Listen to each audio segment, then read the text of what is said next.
Welcome to Agency Acquisitions and Exits. I'm your host, Peter Lang. Most owners obsess over getting to an exit. But what if your exit was just the springboard to what comes next? In today's episode, I sit down with Bruce Eckfeldt, entrepreneur, coach, advisor, and author of the upcoming book, Springboard, to unpack what really matters before, during, and after selling your business. We dive into what matters most for founders who aren't ready for what comes after the deal, how to avoid most painful part, the post-exit regrets, and how you can use your agency as a launchpad, not a finish line. Bruce has been in the trenches as a founder, survived partner disputes and personal upheaval during the sale of his business, and now coaches business owners, agency owners, and entrepreneurs on how to set up their next chapter. And he's also hosted 1,000 podcast episodes, and he brings a rare mix of operating, scaling, and advisory perspectives to agency life. If you want to know what you wish you knew before you sold and how best to leverage your current business for value far beyond the wire of a transaction, this one's for you. Let's dive in. Bruce, welcome. Let's start with a quick origin story. You built and exited an agency, you've coached hundreds of founders, and given that you're launching a book, you've got a lot of knowledge and experience. So let us know how you got here. Yeah. Thanks, Peter, and thanks for having me on. I appreciate it. So long story and circuitous story, as short and as straight as possible. I started as an architect. I did 2 degrees in architecture at McGill University, and then was in the profession a couple of years, but got recruited to New York to work with interactive media, originally doing 3D modeling animation. And within a couple of weeks, they figured out that I could do more kind of product design and product strategy and user experience design. So I got into that world, and the web kind of took off, and I was in the whole kind of .com craze, and we could have a couple of podcasts on some of the stories from that world, but kind of got me transitioned more into kind of business and strategy. And I spent over 6-7 years in agency world. We went from a 50-person kind of boutique agency to got acquired by European company, 18 offices, 1,800 people worldwide, flying around Europe, working with these big brands and everything. So I kind of had my own kind of coming of age story there. And then got exposed to something called extreme programming. It was an early lean agile development methodology. So got very involved in that as a product person, just very much like the idea of having a highly iterative, feedback-driven process to work with developers rather than these big kind of, specification documents and stuff. So that intrigued me. Ended up getting a client, which, outside my company, I left. We took on that. Well, actually, the real story is everything was kind of going downhill. People were getting laid off. We saw an opportunity to kind of pick up a client before we got laid off. You saw the lifeboat before you jumped off the ship. Jumped on that, and that project. Yeah, basically, exactly. It's like the people were, rearranging deck chairs on the Titanic, and we were like, we got to get off this thing. So we found a project that turned into another project that turned into another client, and before we know it, we had a business primarily doing software development and kind of a strategy work around software processes, and then coaching software teams. And we ended up being kind of one of these lead agile transformation companies, coming into mid-market groups, working with their engineering teams, 50 to 500 people, helping them adopt agile practices, training their teams. A lot of it was this big systems integration work. So we grew the company based on having very good senior engineers and teams that could come in and do this transformation. It grew well. We put in the 500 list a couple of times. I mean, honestly, in the end, we sold it, because the market was just getting thin. I saw our rates kind of getting more and more pressure, costs going up. At some point, those lines cross, and we were going to have to get really big. We were about 80 people. We're going to have to get really big to really survive that. And I didn't have the energy to really kind of scale this into several hundred people. We also had a partnership conflict. I had a partner at the time, and we just weren't aligned on really the direction of the company. Ultimately, I found a buyer, and we kind of did a somewhat dramatic transaction where I was able to sell the company and end the partnership, and at least get a little bit of money in my pocket and figure out what I wanted to do next. The other thing was, I was not a programmer, right? Like, if I'm writing code on a project, something's gone horribly, horribly wrong, right? Like that I should not be writing production code. So being in a highly technical company, it just wasn't super fulfilling. And I saw a lot of other opportunities. So I left to do a couple of interim executive roles. I got kind of pulled into coaching. It was pretty natural for me, advising. I got pulled into a couple different situations, interim CEO, and then kind of focused my coaching practice, advising practice. Spent the last decade really working with senior leadership teams, with CEOs on primarily strategy, like how are we going to grow and scale the business, and then working with them on execution. So a lot of discipline around meeting rhythms, priorities, accountability, metrics, dashboards. I do some work around cash, kind of helping them understand profitability. A lot of things around talent. Do we have the right people in the right seats? And I've kind of built out that coaching framework, that coaching system, and then the last couple of years really focus on exit strategy. So how are we going to what is this actually going to look like, and then how do we build a company that's exitable, right? Like it's viable, and that is hopefully as valuable as possible. And the book that I have coming out is primarily focused on working with founders on thinking through their next chapter. What are they going to do next? Because most of the companies I work with, they're where people are not retiring, right? They're not going to go sit on a beach, right? They're going to do something else. And the more we can figure out that thing, the better we can figure out what kind of transaction they're going to need. And, we can support that and make sure that the book is called Springboard. So it's how to make your exit a springboard rather than an ending. Some of it is very practical, logical. Some of it is much more emotional and kind of motivational. Like, what do you want to do and why? And how do we integrate that into a strategy? Yeah, That was very as short as I can do it. Beautiful. And the subject is so important. So many founders won't have a life-changing one-time exit, and it should be a step function change into your next career, your next focus. A lot of founders get burnt out or are doing things in the business that they don't want to be doing. So there's a lot of reasons and motivations. And when we were prepping for the call, you mentioned that you're getting it on both ends. Not only did you have a partner in the business who was pushing, you also had this pressure personally and kind of like this perfect storm of, okay, it's probably a good idea to sell. I'd love for you to share a little bit of that because it's such great context to what I think a lot of founders experience, especially ones who are balancing, a life outside of the business. Yeah. I mean, honestly, a lot of the reasons I do what I do and I wrote the book is I wish I had the book 2 years before. I think I probably should have sold 2 years before I did, meaning that if I would have really had kind of a more honest conversation with myself on, okay, am I happy? Am I not happy? What is it that I really want to do? What is my kind of longer term impact I want to have? How is this company serving me or not serving me? What are the underlying assets and kind of, things that are valuable to me that I could use to lever something into something bigger? It would have opened up, I think, a world of possibilities and a lot of paths that ultimately were not available because once you're kind of in a situation where you're not aligned as partners, where you don't have a lot of motivation in the business, like you don't want to be putting another 2-3 years into this, like it just limits your options. And then you're kind of taking what's coming at you. And fortunately we had something that was half decent, right, that came at us, and I was like, oh, actually we could turn this into something, and we were able to kind of work a deal around it. But, it's not a strategic deal, right? Like I think most of these companies, even if it's a great opportunity, like I ended up in this 3-year earnout that originally I thought like, yeah, this would be fine. This would be great. This will give me 3 years of structure so I can kind of figure out what to do. I lasted 6 months, right? Like once you're kind of in those situations, you sell a company, you realize you're not in this, right? Like it's a totally different game. And as much as you'd like your head would love to like stay in the game that way, if your heart and gut's not in it, doesn't matter how hard you try. So I think those are happy to dig into those more details, but I think that's kind of the situation and why I've kind of gotten so passionate about this book and working with founders and talking about this stuff early, because at some point it becomes too late, or at least the options on the table become much more restrictive. Unpack that real quickly because you talked about potentially being in a better situation if you sold earlier, maybe 2 years earlier. What was the difference in maybe you, the business, 2 years prior to ultimately when you transacted? So I think the two things that I find is if you can catch this earlier, you can create a little bit more of a plan that gives you motivation, right? Like rather than kind of burning yourself out to the point where you're like, oh my gosh, I kind of am willing to take anything that comes on the table. Like you can actually create a scenario where like, okay, I can stay with this for another 2 or 3 years, right? Like I can actually work on some paths that maybe we need to work on the business. Maybe we need to kind of right size. Maybe we need to grow a little bit. Maybe we need to reduce client concentration. Maybe my role, like I need to step out of some roles and hire some people to do these things. Like it gives me time and space to do that.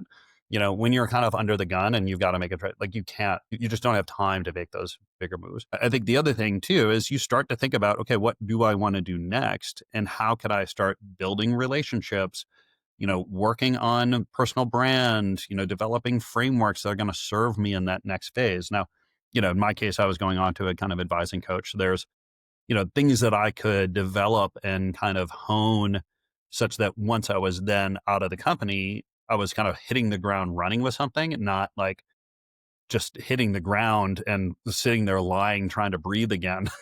and then figure, okay, now what am I going to do? And now it takes me 6 months, 12 months just to kind of catch my wind. Like, you can actually have a going plan that you can run. And it's a lot of what I do with founders is saying, okay, look, yeah, we're going to sell in 2 or 3 years, but what kind of people do you need to know between now and then? What kind of organizations do you need to get involved with? What kind of personal brand do you need to do? Do you need to write a book? Do you need to develop some content? Like, do you need to like get some stuff going, get some of these resources in play and developed, even if you can't execute on them right away, at least build up a war chest, right? Like, build up a bunch of things that you can then quickly lever into something. And so you're not scrambling to figure out what you're going to do next. Because I think that's a lot of what ends up happening. People just so focused on selling is they just sell and then they're like, okay, now what? And, anywhere from just bored and confused to existential crises, right? I had one friend who was like, the biggest challenge they had 6 months after selling, amazing exit. Biggest 6 months later, their big thing was, I got to stop drinking at 10 a.m., right? It's like, you just get into these situations. Yeah.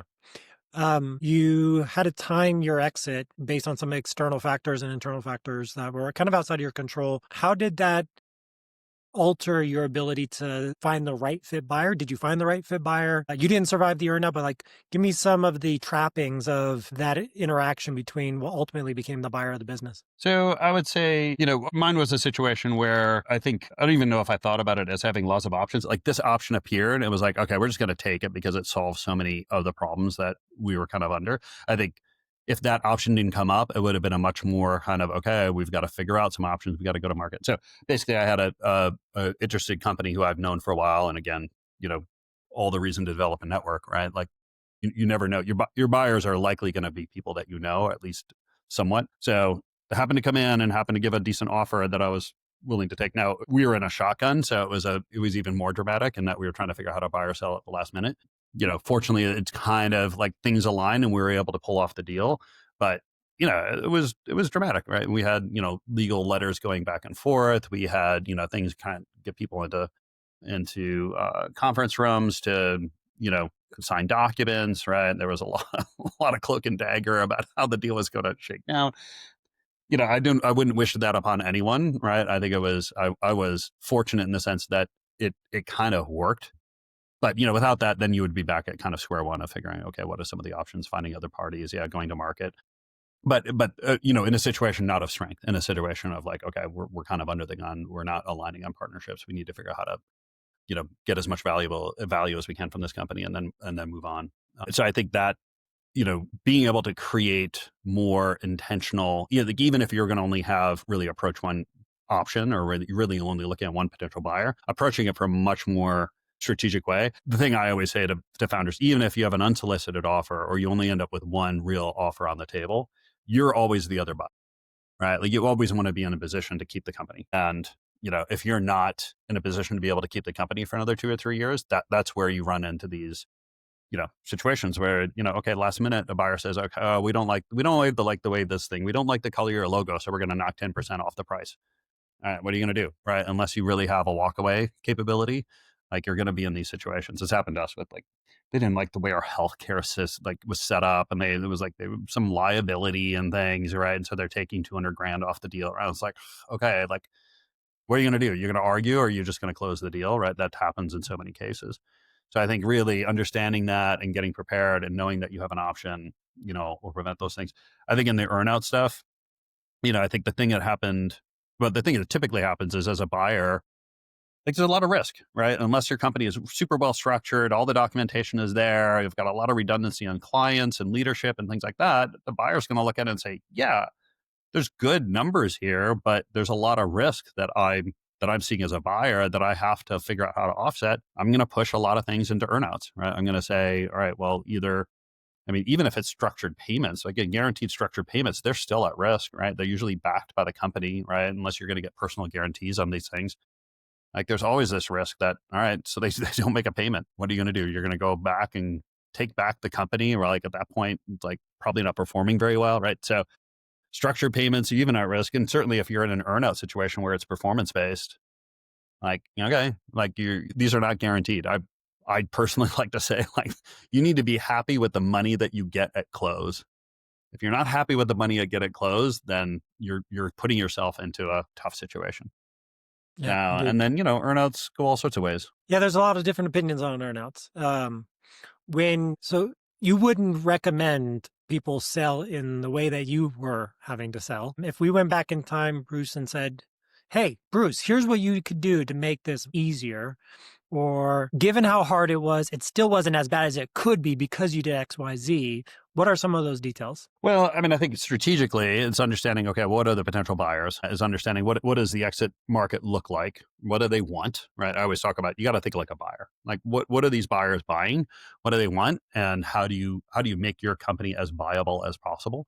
Right. So it could be size, it could be geographic location, it could be services, it could be, margins, it could be the clients you're working with. Like you need to kind of understand like what is really driving interest and valuation on the buyer side, and as much as you can optimize the business to that.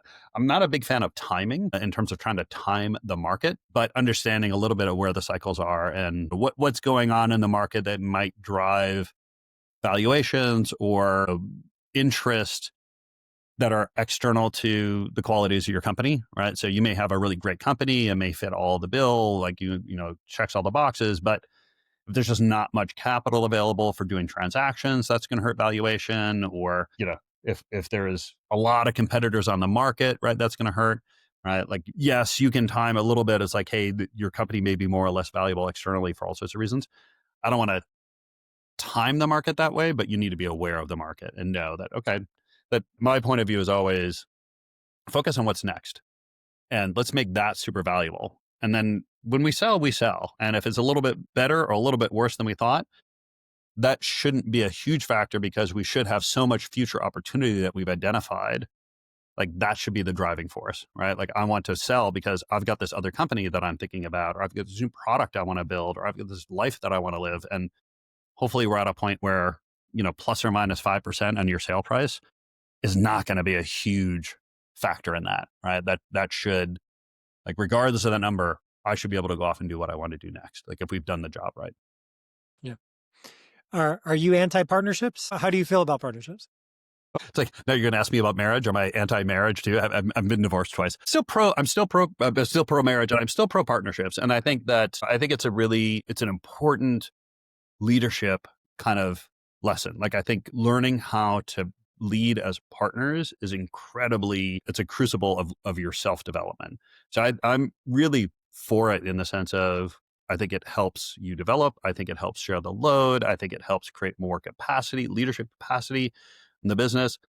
What I would say is you have to have a lot of alignment. So I do a lot of this partnership alignment work. I'm heading off to Bulgaria in a couple of weeks to work with a bunch of partners where there's 5 partners. There's 5 equity partners in this business. And the 2 things that we are primarily doing, one is understanding what they want individually out of this experience, right? Professionally, financially, otherwise, right? We get on the same page or see we're on the same page or we're not, and find that unifying thread that connects them as partners of why they are doing this beyond just making money.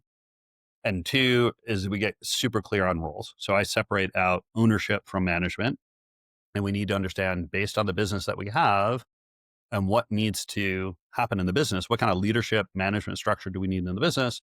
Let's figure that out. And then we figure out, okay, where do partners have the ability, capacity, interest, to actually operate in the business? And those may be very different roles, right? Someone might be CEO, someone might be head of sales, someone might be head of technology, someone might be, advisor, right? Maybe they don't work full time in the business. Maybe they don't have, what the company needs right now. They don't need them, right? They don't need that particular partner. Now that may change over time and as the company grows or shifts. But I always want to have a conversation with the partner. I usually do a quarterly partnership plan where we make sure that we're aligned on what are we trying to do, why are we here, what are our motivations, what do we want to get out of this, and then 2, roles and responsibilities. Do we have the right people in the right seats? And then when we can get into compensation and how we do compensating for roles versus compensating for partnership, right? All those kind of things. But I take a pretty rigorous separation of all those things. Yeah, and I'm sure your experience, both personally and professionally, with separations gives you insights into how to document that, how to prepare for it, to make sure everything's on the table, because life happens, priorities shift, and you want to have a plan to address it. Bruce, you're an engineer. So you're all into frameworks, details, structures, operating systems. For goodness sakes, you were in Agile and Scrum and all the things that are really transformational for businesses. How does your brain work differently than many of the other founders you've met and worked with? Yeah. Yeah, I will say it's even worse. I'm not only an engineer, but I'm an architect, which means that it not only needs to work, but it needs to look pretty too. Like I have a certain like elegance that I like about things. I don't, it needs to function, but it also needs to have some kind of aesthetic quality. Yeah, I guess I've always kind of applied kind of my design thinking and that kind of elegant solution background to the work that I do. And yes, I think thinking, systems thinking, I'm a big kind of advocate or believer or proponent of system thinking and sort of system design. And I love thinking in patterns, right? There's a whole world of pattern languages that was actually an integration between architecture and software development, where it's kind of finding kind of these frameworks or kind of common ways of solving kind of problems. And so I love that. And I love, as a coach, I love sort of seeing patterns in leadership teams and businesses that we can kind of adopt and tweak, to solve these kind of problems we come up with again and again. I mean, I think the world of business growth systems, there's lots of them out there. I mean, the big ones that everyone talks about are EOS, scaling up, and then there's some other ones like 3HAG and stuff that I get involved in. But I find that every system is designed to work with the company at a certain level. There's a sweet spot, right? There's a particular system will be really good at helping a company go from A to B, but it kind of gets them from B to C, but it probably won't get them from C to D, right? Like there's a little bit of this. The system it's not so much to the design, but it's like honed or it's particularly good at solving certain types of problems. So, and we can talk about kind of these different systems and where I've kind of seen them fit. And I used many of them in my business when I was scaling it. And then I've worked with many companies that have used these various systems in different ways. I kind of fit in this scaling up 3HAG, kind of focus on this, say, 25 to $50 million company that wants to be a couple hundred million. That's kind of the trajectory there, the stage that I focus on. But they're all big, all of them are, good for certain things, right? Nothing's perfect. And it's really just understanding where it fits. You had a great analogy about how each one of these systems kind of fit someone's fitness capabilities or the gyms. Unpack that for the listener, Okay. because it's important for people to understand that these operating systems help make companies more valuable, more efficient. They also help develop the founders to be the type of leaders as the organization scales and grows. But there's levels to this. So go ahead. Yeah, I'll give them. So I have this analogy. I'm a sports guy, and I've done all sorts of competitive sports, and I've used coaching and systems for that. And so I kind of make this parallel, and I welcome all the contrarian views that might come up around this. But the analogy I use is I start with EOS, right? I use EOS in my business. EOS is quite popular in the kind of early stage entrepreneurial community. For me, EOS it's kind of like Orange Theory, right? It's like you kind of show up, you just do the routine, like just do what they tell you to do. Don't ask a whole lot of questions, right? When the whistle goes off, like switch, right? It's very prescriptive and it's really good. Like if you've never done anything, if you've never gone to the gym before, you're not sure really what to do, you just know you want to get a little fitter, you kind of need to figure something out, go to Orange Theory and do it. Similar to US. Like if you've never done anything and you just kind of need something to get started, read the book, try to self-implement if you want, but, hire an EOS coach, right? Like just start doing something, right? Because chances are you probably don't have a whole lot of systems in place, and you just putting systems in place, any systems is going to start helping. At some point, I find that, okay, like I've kind of gone through the routine. I've done in EOS, I've done my quarterly meetings. I've done my VTO a couple of times. It's maybe 2-3 years into it. And I'm kind of like, all right, where do I go from here? So same thing with Orange Theory, right? You do that for a couple of months, maybe a year. And it's like, okay, how many more classes can I go to? It's like, I feel somewhat in shape. I kind of feel like I want to do some next. So then I kind of move to the next stage, which is scaling up, which I kind of say is like going to Equinox or going to a full service gym. And the nice thing about scaling up is lots of tools, right? Lots of kind of, we kind of afford these 4 decisions. We've got lots of tools on these 4 decisions, all these kind of thought leaders that have contributed to the knowledge base and to the frameworks. But you kind of need a coach to figure out, okay, well, what do I do next? And that's the same thing with Equinox, right? Like you can get a membership at Equinox, you roll in Equinox, unless you've got your own training plan and you've really been doing this for a while. It's like, I don't know, I'm going to go lift some dumbbells and then I'm going to do like, I'm going to sit on the treadmill for a while. Like maybe I feel like I've worked out, I put an hour into it, but I'd really make any progress. Pretty confusing. So you need a trainer. You need some kind of program, trainer, someone to say, okay, what are we trying to do? All right, well, let's focus on these things. They do some diagnostics. They kind of figure out where your strengths and weaknesses are. What are your goals and ambitions? They'll come up with a plan and that'll help you run the plan. The next level I talk about in the fitness world is Carmichael, right? Carmichael systems are there. If you want to be, an Ironman athlete or, age group, in a road race or, marathon under, 4 hours or something, like they will do that, right? They do all these diagnostics, they do blood tests, they do VO2 max, right? They give you a personal coach, right? It's day by day instructions. That's kind of the 3HAG metronomics world, where in that world, it's very like lots of systems. There's software to back it up. It's quite rigorous and quite disciplined around performance, metrics, accountability, right? It's the kind of the elite version of this stuff. So again, like I wouldn't start off there, right? Like if you're $5 million company, you've never done anything, going straight into metronomics is like, hey, like I think I want to get in shape, and it's like you start out trying to run a sub 4 marathon, right? Like you can do it, right? There are people that kind of go right to that level. You're probably going to be a lot of pain. It's probably going to be pretty hard. You're probably going to have a lot of resistance organizationally around it. So a lot of it is kind of figuring where you are, like what do you need, where you are, and what is the best system that's going to get you. And you're going to have to graduate. Like I work with a lot of companies that have worked with the EOS for a long time, but they want to level up strategy, they want to level up growth, and certainly when they start thinking about exits, right, that stuff is much more kind of developed, sophisticated approach to business growth. If we were to go back in time and either coach yourself or take some of the mentorship calls that you do with founders now and say which operating system qualifies a business to find the best buyer, do you have a preference? Do you think it's a system that helps prepare the team better for certain types of deals? What do you think about operating system alignment on exits? Yeah, but I think any system. I mean, you need some system, right? So I think choose one. One of them is better than none of them. I mean, it kind of depends on the nature of the company and the nature of the sale you want to have. I mean, honestly, if you're going into a fairly defined market, like you're building this kind of business, and there's a fair number of those kind of businesses, and you kind of just need to get to these numbers and look like this, and then we can take you to market, and we can, we'll bid you out to, a dozen companies. We'll find 3 or 4 buyers. We'll amp it up, try to get the best value. But it's a pretty straightforward transaction, right? Like there's a lot of these sales happening on a fairly regular basis.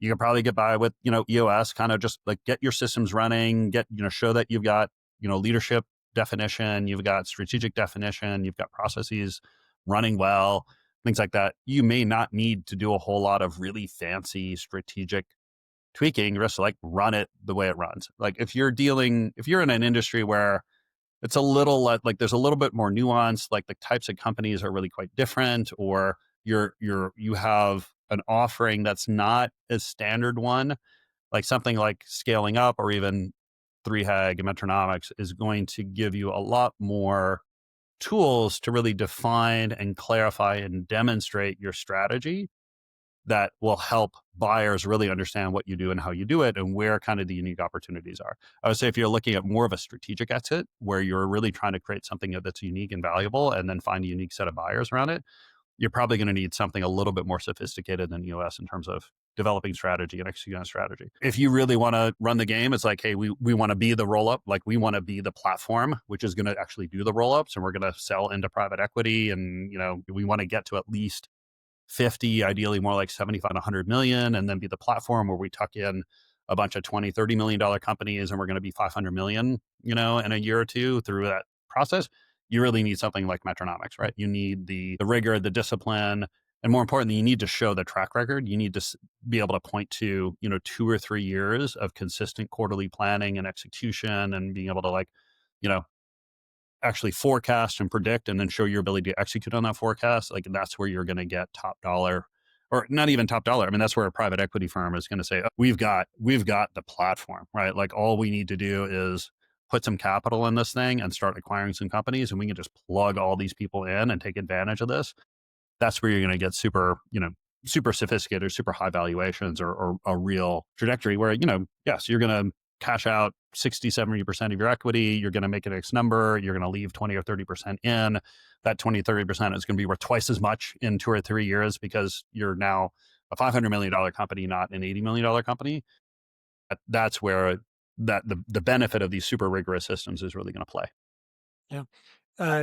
Kind of changing the tone here. You had a rule in your business. You had a personal blockade around your weekends, and you've learned a lot of lessons over the years, and thankfully you bestow those lessons onto the people that you support now and advise. But share with us a little bit of kind of how you approach business philosophically, personally, and what did you do to set that expectation with the company? Yeah. So I guess I've always been, kind of disciplined and around performance and kind of a work smart, not hard kind of approach. So I think when we started the business, and some of it was practical. We had young families, and it was just like, I personally did not want to be in a situation where I was slaving away every weekend to try to grow this business and losing time with my family. Honestly, I mean, time for that, but time for myself, right? Like I like doing things on the weekends. I like having time to go out and engage in things outside of business. So we made kind of this rule in the beginning, and some of it came out of kind of the agile philosophy. Like we were certainly big kind of proponents or proselytizing agile, and one of the principles of agile is work at sustainable pace and all this stuff. It kind of, part of it was philosophical and how we approach things. Part of it was kind of practical because of family situations and other obligations. But I think ultimately, the real power of it was it created discipline internally with the company. So we just had to be really good about making decisions and prioritizing. And there were certainly times where it was like, okay, the client, but the only way we're going to take on the client is working weekends. And we just said, no, right? There'll be another client, right? And I mean, there are other people I'm sure that wouldn't make that choice. And I'm not saying that's good or bad, but it was clear for us and why we want to do that. And I think it benefited us in a lot of ways.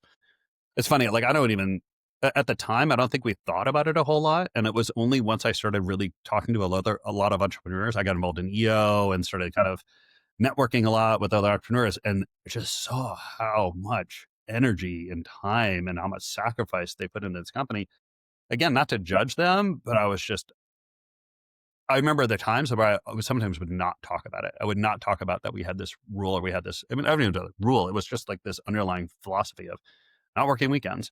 And it wasn't like there were times I was like, well, if I really explain to people that we don't work weekends, they're going to get mad at me. Like I don't even bring it up in certain circumstances. Yeah, it's fair that you built a company that shared your values. People have different values and they apply that to their business and their perspectives. So given that, how do you coach founders now on kind of balancing drive, ambition, and family life? Yeah, I mean, first thing is kind of understand like what else is going on in their lives, right? I've certainly worked with a couple of founders who they don't have families and they're not even in relationships. I'm like, fine, work all weekend, right? I don't care. Like it's not a you should do or you have to do. It's understanding where they are and making sure they're just fully aware of the trade-off and the commitment and what does it mean for them otherwise. Certainly if they have families and kids and things like that, then it becomes more of a question of like, okay, what parts of it are really important? Actually, I have an article on Inc. on this that got a lot of traction, which is like, it doesn't mean you need to be there all the time. And, you need to decide what the important things are, but decide and then prioritize those things. Like if being there in the morning and making breakfast is important to you, then fine, be there in the morning, make breakfast, but just know that you may not be there at night. You may not tuck them in at night, so you need to choose, or you may not be at the recital or the hockey game or whatever kind of things. Choose, right? You can't be at everything. Choose the things that are important to you, choose the things important to them, and just make sure that you focus on those things and just know you're going to have trade-offs, right? You're going to have to make choices, and that's fine. Just make the right choices and prioritize as to your values and what is meaningful and important to you. So is a lot of what I end up doing, and just make sure that the trade-offs are going to pay off. And when you make those trade-offs, right, then use the time productively. Don't waste the time doing things that are not a priority in the business. Yeah, 100%. You often see founders who are trying to get to some definition of success or what's enough for them.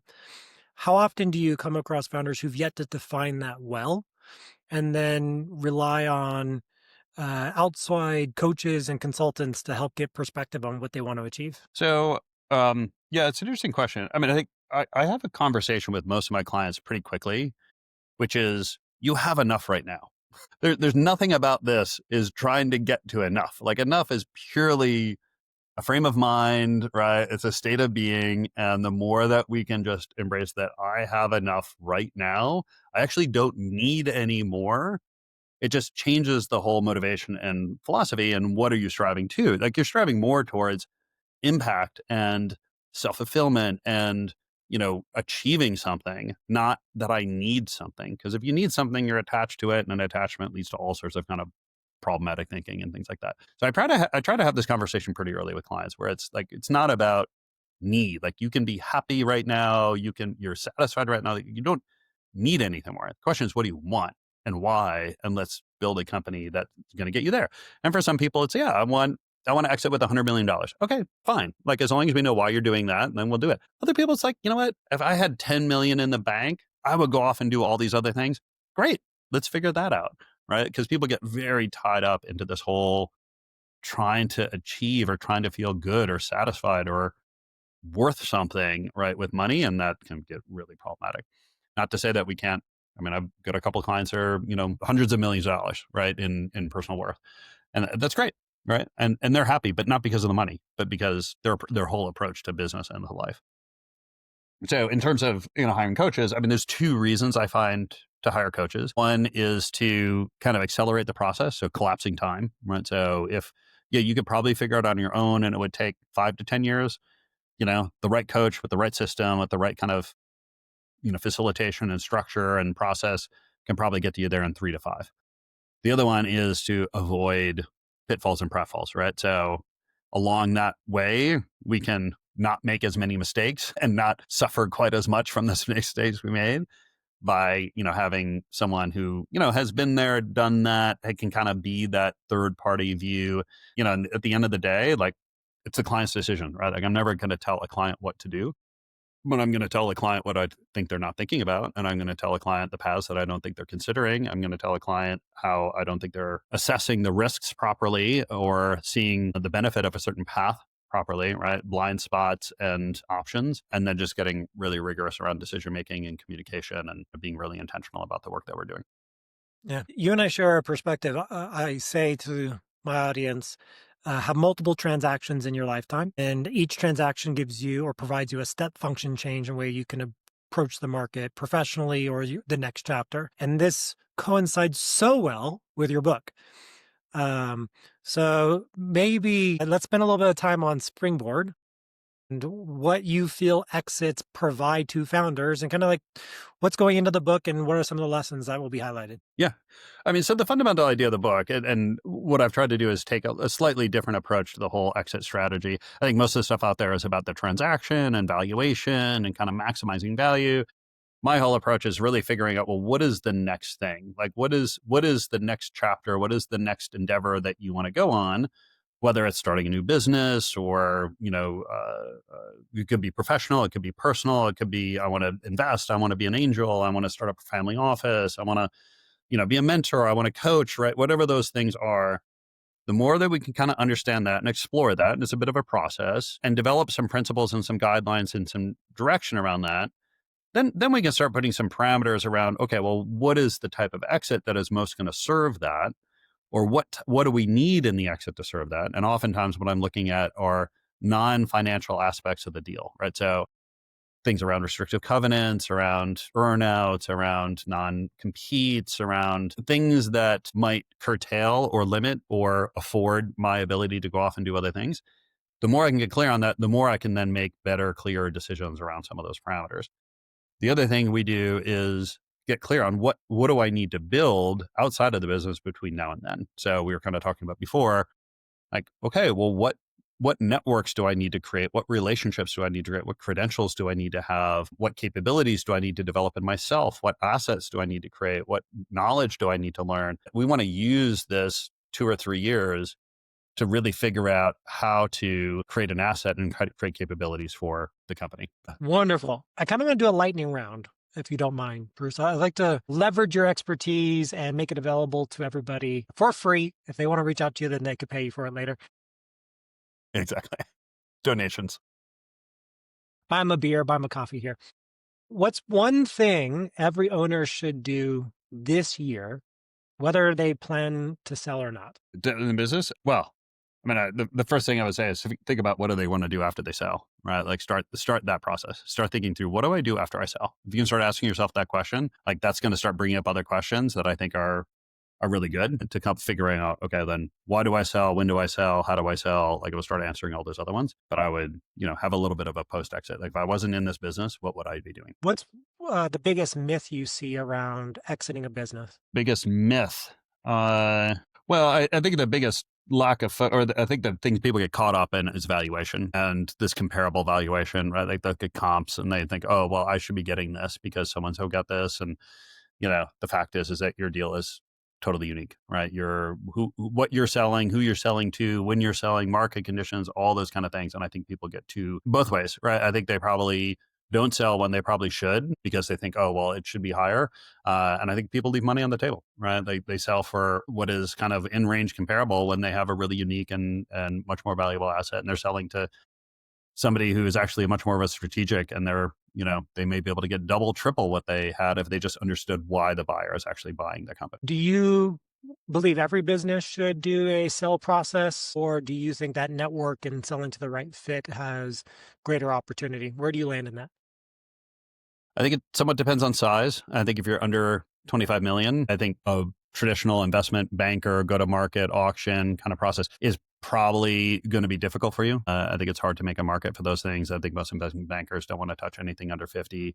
And you're probably much more efficient and probably more likely to find a more interesting sale running the process yourself with some help and support. I think above 50, yeah, I mean, I think, going with the market opportunity, but I would continue to look for other opportunities too, right? Look for a potential strategic within your network. I'm a big fan of like advisory boards and, participating in industry conferences and things like that, because chances are there's somebody out there in your network that would love to buy you. You have to have that relationship going. When you think of the business coaching environment, often I label it business therapy. How much of what you do is interacting with an individual and really working on the business itself? Yeah, so I've specifically focused on leadership teams and strategic growth. So, I mean, in the end, teams are collections of individuals. So I'm always going to have individual relationships with folks. And I'm going to coach people individually. But what I'm looking at is performance of the team and performance of the company. So, and even to the extent that I may have a conversation with the CEO and say, like, I don't think you're the best person to lead this company, right? You own it, right? Then you don't need to change that. But I think we need to consider some other leadership structures and maybe moving someone into a head of sales or CTO or something like that. Or, go off and do something else and just keep the ownership and let's get some professional management in here. So I'm looking at team performance, but it's always through individual relationships. Now you have this book coming out. So where can people connect with you, get early chapters to Springboard, subscribe to your content, all the things that you're doing to push this? Yeah. Easiest place, eckfeldt.com/springboard. And that's where we have all the information on the book and the sales and early chapters. And yeah, we're rolling out early chapters and we have a whole process for, people that just want to kind of get on a bit of an email flow where we kind of tease out chapters and kind of help you through the process a little bit. So I would say, even if you're going to buy the book, sign up for the newsletter, because that actually starts walking you through some of these content and gives you exercises that are not in the book that will help you really start engaging on some of this stuff. Any final words for the founder who is kind of at the crossroads, stuck between building, selling, or stepping away? Yeah, I mean, I would say be prepared for everything, right? Like I'm a big fan of, being willing to sell the business tomorrow and also being happy to hold it forever, right? So the more that you can kind of keep yourself, in an optional situation, like keeping multiple options open, that just serves you in so many ways. And if you're not, like if you are pressed to sell, we probably need to address that. And if you're not ready to sell, we probably need to address that. So I'm a big fan of being able to play both hands, right? That gives you options and gives you control. Wonderful. Bruce, thank you so much for the time and good luck with the launch. Thank you, Peter. I appreciate it.